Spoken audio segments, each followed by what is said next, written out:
के बारे में। तो बिना किसी टाइम बर्बाद करते हुए हम वीडियो स्टार्ट करते हैं। चलो, द स्पेसिफिक रिलीफ एक्ट 1963।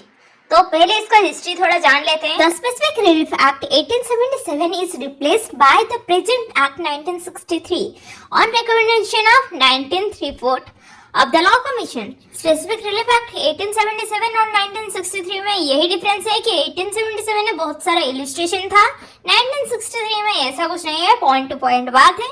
तो यही है इसका citation act number 47 of 1963। Enactment date है 13 दिसंबर 1963। Commitment date is 1 March 1964। ये आपका प्रीलिम्स में आ सकता है, तो देख लेना। तो ये हमारा स्पेसिफिक रिलीफ एक्ट जो है ना 3 पार्ट में डिवाइडेड है। पहला पार्ट सेक्शन 1 से 4 है जो प्रिलिमिनरी बात करता है, सारे डेफिनेशन जो सारे एक्ट में होते हैं वैसे ही। फिर पार्ट 2 में चैप्टर 1 to 6 है जो स्पेसिफिक रिलीफ एक्ट का सेक्शन 5 से 35 के बारे में डिफाइन किया है। और पार्ट 3 चैप्टर 7 से 8 है जो प्रिवेंटिव रिलीफ के बारे में बात करता है, जो सेक्शन 36 से 42 तक है। तो let's go to object of specific relief act 1963. So this act is enacted to define and amend the law relating to certain kinds of specific relief. It refers only to the specific reliefs obtainable in civil courts. Remember, it's obtainable in only civil courts. Specific relief is a kind of procedural law. In this way, it is a supplementary to the Code of Civil Procedure and the Specific Relief Act 1963 is not exhaustive.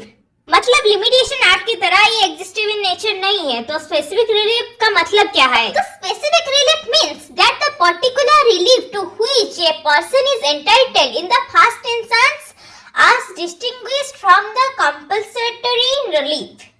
मतलब पहले ही instance में जो compulsory relief claim कर सकते हैं वो है specific relief. It is a remedy by which an obligation or specific performance of a contract is fulfilled. Means it is different from general remedy which gives pecuniary compensation only. Basis of specific relief is law of equity.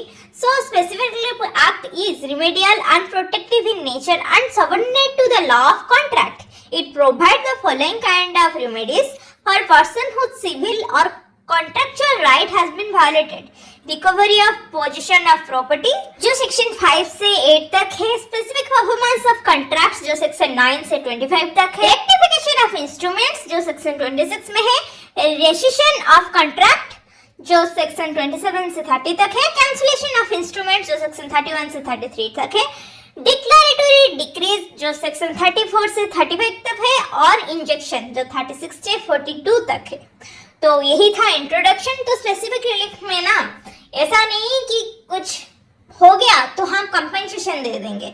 ये है अगर मतलब मेरा एक घर है जिसका position किसी और के पास है तो वो मुझे घर के बदले पैसा नहीं दे सकता, वो मुझे घर के बदले मेरे घर का ही पोजीशन देगा, ना कि कुछ पैसा ले लो मजे कर लो, ऐसा नहीं हो सकता। Specific relief mainly law of equity पे ही बेस करता है। लगता है आपके दिमाग में कुछ तो घुसा होगा स्पेसिफिक रिलीफ के बारे में। अगर अच्छा लगा तो कमेंट्स कर लेना, do like, comment, share and subscribe to legal prep. Thanks.